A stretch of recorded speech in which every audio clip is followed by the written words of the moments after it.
Have you ever wondered, why are intelligent, deep thinkers often lonely? Why are they misunderstood, alienated, or even feared by the very society they live in? Nikola Tesla, one of the greatest inventors in history, died alone in a hotel room. Though his mind lit up the world with ideas that shaped our future, society never truly embraced him in his time.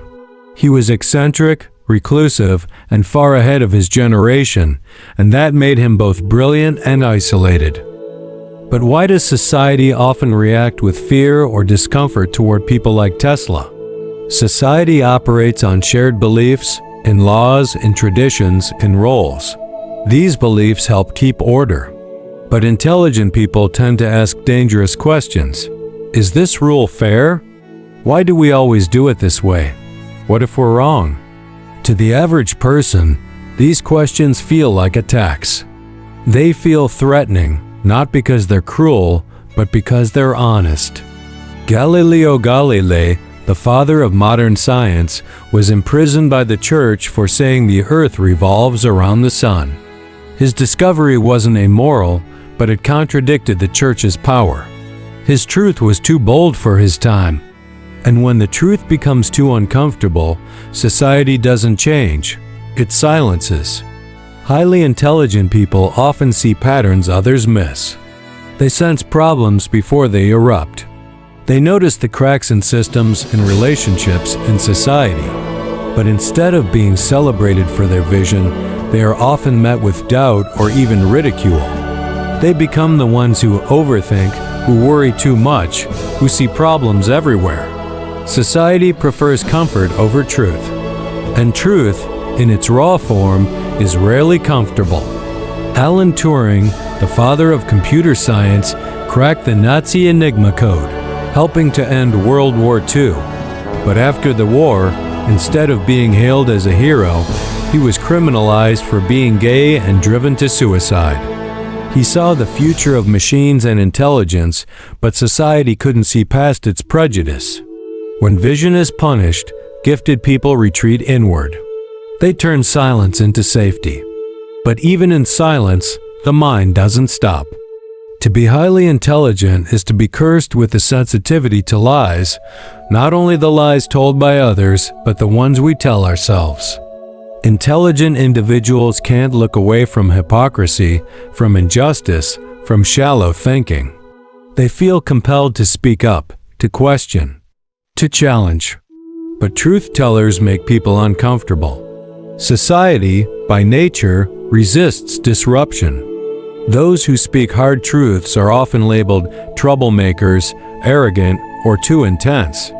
And slowly the intelligent retreat, not because they're weak, but because peace becomes more valuable than proving a point. Socrates, the father of Western philosophy, was sentenced to death for corrupting the youth. But what he really did was ask too many inconvenient questions. He challenged the norms, exposed flaws in thinking, and paid for it with his life. But even when silenced, the truth finds its way. And those who carry it often discover something greater than approval. They find purpose. When intelligent people stop chasing acceptance and start listening inward, something shifts. Instead of molding themselves to fit society, they begin to shape a world that fits their truth. They write, they invent, they lead. They create from the inside out. The pain of isolation becomes fuel. The misunderstandings become lessons. The loneliness becomes clarity. And suddenly, what once felt like a curse becomes a calling.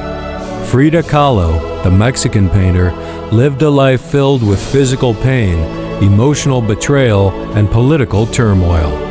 But through her art, she turned suffering into beauty. Her uniqueness, once seen as strange, became timeless and revolutionary. When intelligent people feel alienated or misunderstood, they don't just suffer in silence, they create. Their minds are so active, so alive, that when the world cannot hold their ideas, they must build a new one.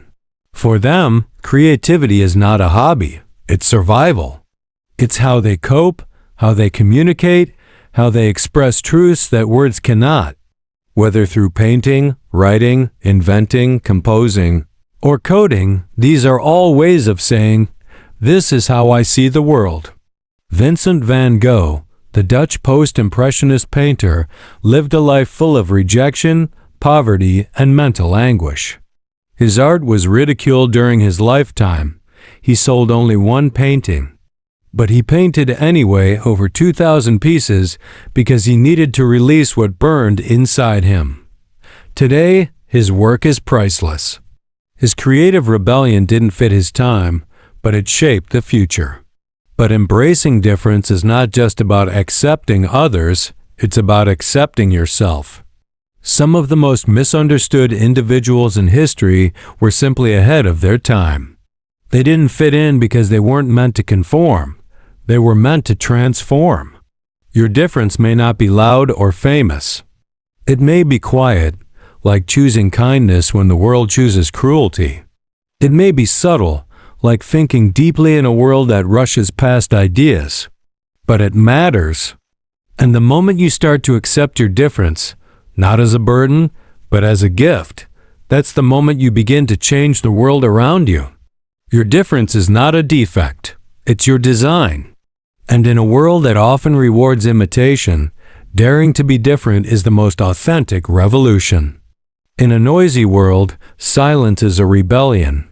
When everyone is shouting their opinions, broadcasting their lifestyles, and rushing through life, choosing stillness is revolutionary. The greatest minds in history understood this.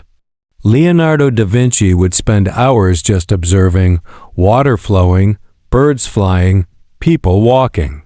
From that quiet attention came some of the most brilliant inventions and artworks humanity has ever seen. Genius is not always a gift. Sometimes it's a burden too heavy for the world to carry. Sometimes it's a burden too heavy for the world to carry. The world admires brilliance until it challenges the norm. Nikola Tesla died alone, misunderstood. Emily Dickinson wrote in silence, only to be recognized after death. Vincent van Gogh sold one painting in his life, but now the world worships his art. Being different often means being rejected. But genius is not about being accepted. It's about creating what the world doesn't yet understand. So if you feel unseen, unheard, maybe you're just ahead of your time. In a world that often misunderstands brilliance, remember, your light is not too bright.